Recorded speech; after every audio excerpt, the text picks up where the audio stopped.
Realme C3 guys, namamatay. Bigla-bigla siyang namamatay. Yan, pansinin nyo.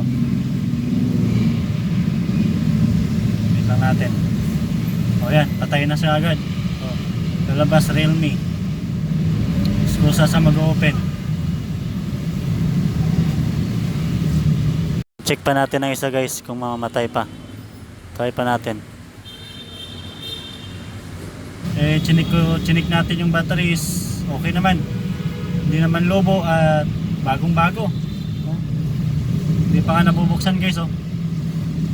Kaya try natin gawa ng paraan na hindi tayo magpapalit ng battery. So ganito lang gawin natin guys. Auto shut off. Una natin gawin is check muna natin yung sa connection ng on and off kung may problema.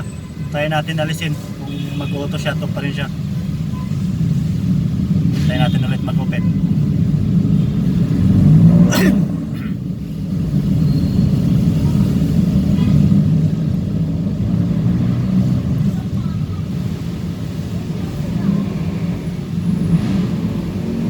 Try natin ulit mag-open.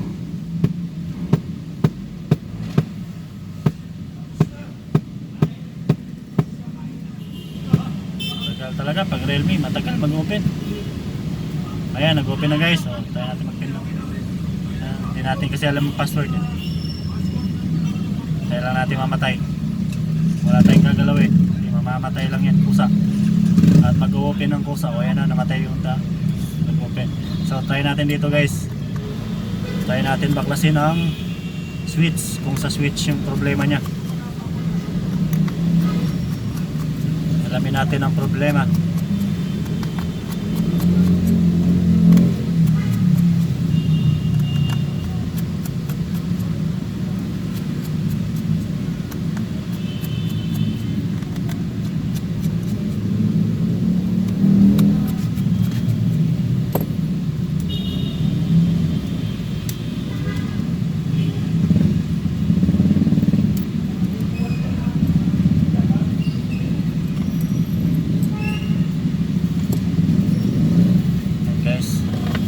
Natin yung battery 50 Ha? 50 Pili natin yung battery then Magana siya? Slate ba to? yan yung ballpen niya kasama yan dyan. Ay sabi susulat siya gano'n. Tapos may temporary Susulat siya. may customer guys kaya kailangan natin bentahan.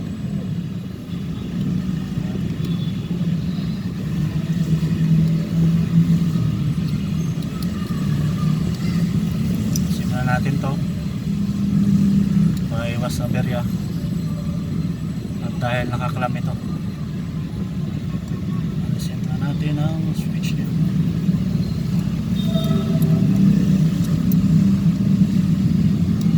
Yan guys, so try natin ulit i-open. Check lang natin.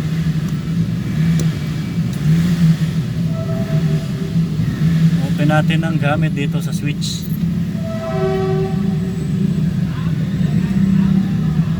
Open natin. Ito yung switch niya guys. Okay. Ayan, nag-open.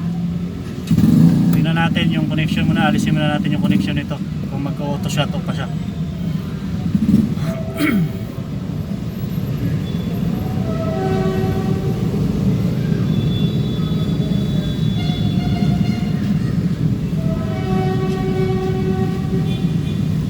Natin. Tayo lang natin guys.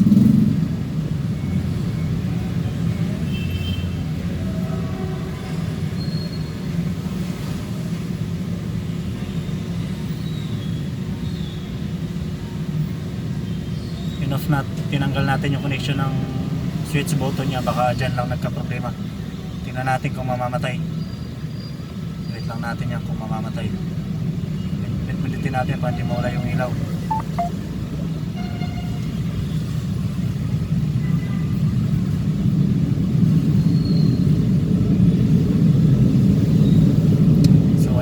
Mukhang hindi siya namamatay. Mukhang dito yung problema guys sa switch. Ayan, hindi na siya namamatay oh. So ngayon, ang papalitan natin dito is yung switch button. Ayan. Yan ang problema. Ayan na guys, so hindi namamatay. Tayo-tayo pa natin. Tagal-tagalan lang natin ng konti. Hindi natin alam kasi password nito. Tingnan natin kung mamatay pa yan.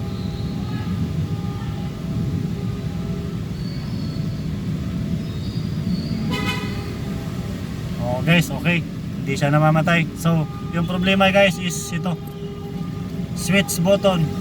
Kaya pagka naka-encounter kayo na ganyan yung issue, namamatay si hindi, hanggang pumapasok sa pagkataas ng logo, pumapasok sa ganyan at namamatay bigla, tapos mag-on ulit. Doon muna tayo sa basic, sa switch. Try nyo muna tanggalin yung switch button, baka doon lang yung issue niyan. So ayan na guys, gawa na natin. Bali, papalitan na lang natin yung switch button. Solve na yung problema na mayari. Alright, thank you.